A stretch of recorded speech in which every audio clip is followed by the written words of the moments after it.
What's up, everyone? Jeremy here from MTGheadquarters.com, bringing you, going back to complete Mirrodin block. Thanks to the subscribers, I was able to locate this on eBay, and we have Mirrodin. We've already done the other two parts of this block, but a little bit about it. It's kind of a large block, 306 cards with 88 rares. 110 uncommons and 20 basic lands. I'm sorry, 88 uncommon and 110 commons. Came out in October of 2003. Interesting thing about Mirrodin is that is in fact the plane at which it took place on. A plane created by Planeswalker Karn.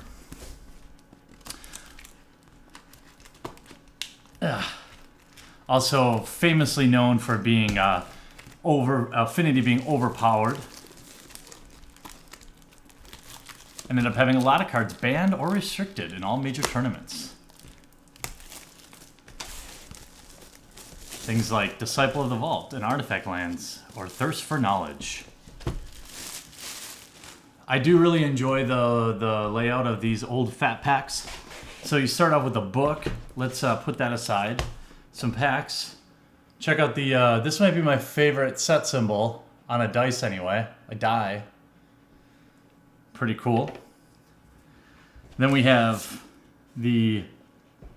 basically the equivalent of the guide now that you find inside fat packs. But I actually like this a little bit better because it's kind of got like some interesting articles, cards that they think were rad, a little bit of the storyline.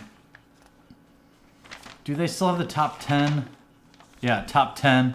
They think the coolest card is Platinum Angel, followed by Soul Foundry, Mindslaver, Glissa, Gilded Lotus. Of course, most of the cards that are referred to as cool are not the particular chase cards, which in this set happen to be things like Oblivion Stone, Glimmer Void, Chrome Mox, Chalice of the Void, Tooth and Nail. Many of these have been reprinted. Extraplanar Lens, you know, stuff like that. Obviously, foil versions of these cards are also very highly sought after.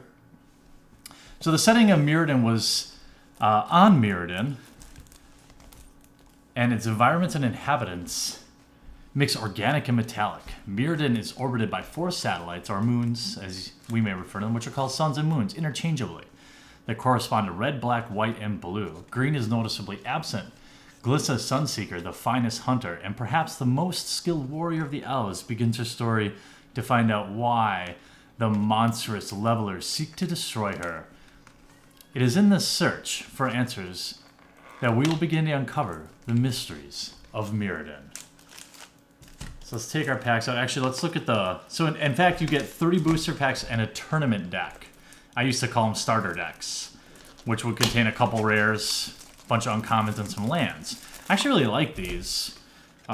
Revise was my most fond, I bought a lot of starter decks in Revise because you just couldn't get the booster packs. They were just, my local store would actually limit the purchase of them. And, but you could get starter decks at like Shopko and stuff like that. Here we have the Moons of Mirrodin,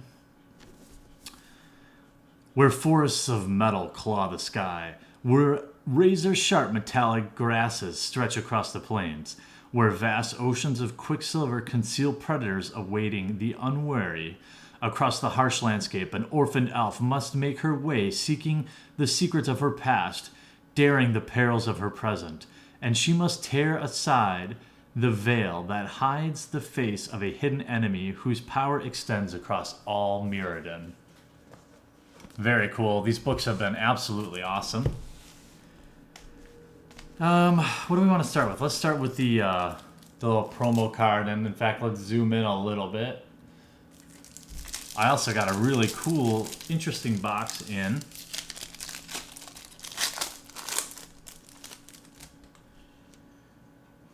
We have a foil Mountain and a foil Groff Skither. All right, now the big home run would be like a foil Oblivion Stone or Glimmer Void or Chrome Mox. But certainly there's going to be some cool packs. We're getting closer to the time I started getting back into the game for a brief time. Kamigawa block, I came back for a little while until I ran out of money. So let's get going here. Don't mind my dog panting down there. It's 97 degrees outside, and we just went for a little bit of a walk to go get our mail. Skeleton Shard, Shrapnel Blast, Rusporam, and our rare is Liar's Pendulum. 1 mana. Pay 2 and tap. Name a card. Target opponent guesses whether a card with that name is in your hand. You may reveal your hand. If you do, your opponent guesses wrong, draw a card. Just a fun card. Ooh, and we have a foil plains. Just a fun card that kind of gets lost in the competitive world, but definitely a kitchen table fun card to play.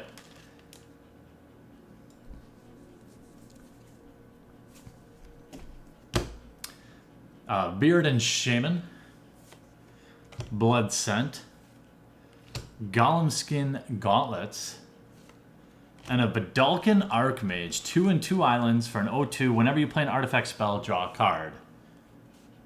Okay. This, of course, is expert level, according to Wizards of the Coast at that time. I, of course, think all Magic is expert level, because we're all experts at being awesome. Ooh, there is a foil back there. Could we get lucky and see a foil Glimmer Void? Lumengrid Sentinel, Mirror Mind Servant, Copperhoof Vorak. It is a rare, and it looks like it's an artifact. It is not Oblivion Stone. Mirror Retriever. Oh, let's go back to the rare. I'm sorry. 3 and 2 green for 2/2, and it gets +1/+1 for each untapped permanent your opponent controls. Interesting. All right, let's get on the starter deck. So basically, 75 randomly inserted game cards with a rules text, rules book as well. It's even got the shelf hanger, so you could hang it, old school. Like people could actually hang Magic cards. People would steal them. That should be a subject of another one of my kind of HQ blathers on videos about Magic thieves. This box is in excellent condition. I think I'll keep it, use it for like draft decks or something.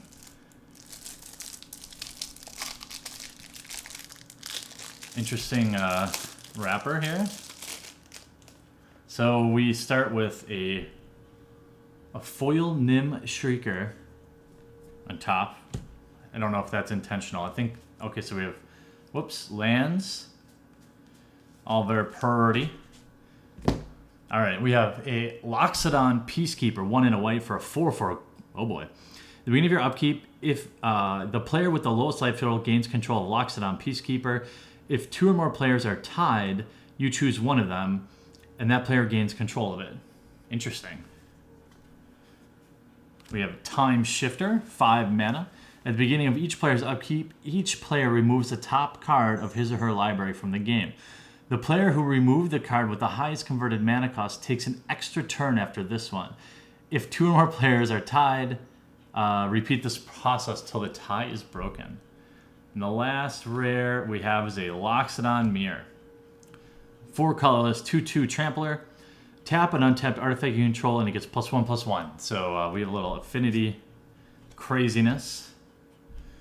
We'll go into the uncommons. Asset Authority. I wasn't playing during Mirrodin, so please don't be offended if I don't comment on a bomb uncommon. I just wasn't playing. I'd love to hear what it was like to draft Mirrodin in the limited environment if you were playing any constructed. Slith Fireworker, Walker, Blood Scent, Dusk Worker. Good old Fabricate. Leon and Sky Hunter. 2/2 for fly. A White Knight that flies for 2 is pretty good. Creepy Mold. Oh, it's not a White Knight. It doesn't have first strike. Farsight Mask. Serum Tank. And then we're into the commons, which we'll just kind of go. Galvanic Key, this very cool art. I'm not a big fan of artifacts, so I'm not sure I would have loved this. Oh, that art is crazy good. I'm not sure I would have loved this block. I also don't love it in, like, Modern Masters Draft. I don't care for Affinity. Vault of Whispers. Look at that art on Arrest. That's some cool Arrest art. So as you guys know, I'm going through I'm opening one fat pack from every set that has ever existed and printed a fat pack. So if you're enjoying the journey, please take a second to crush that thumbs up button below the video. It helps let me know you're enjoying the series and to tell me to keep paying tons of money for old fat packs and cracking them open, taking them out of circulation, single-handedly helping improve the sealed market for all who possess these particular items. Mirrodin was actually quite hard to find. I think I'm still trying to find Judgment too, but then I've got a nice little roll of I've actually got a nice little roll of all, you know, Mirrodin block and all that stuff is all good to go. So I hope you guys enjoy the series. I'd love to hear what you have to say in the comment section down below, and we'll talk to you again real soon. Hope you enjoyed the video, and if you haven't already, check out some of our most popular playlists from MTG vlogs, sick gameplay videos, new product breaks, and some insane vintage openings. I upload 3 to 4 new Magic the Gathering videos every week, so if you haven't already, please take a moment to crush that subscribe button to join one of the fastest growing Magic the Gathering channels on YouTube. Talk to you later.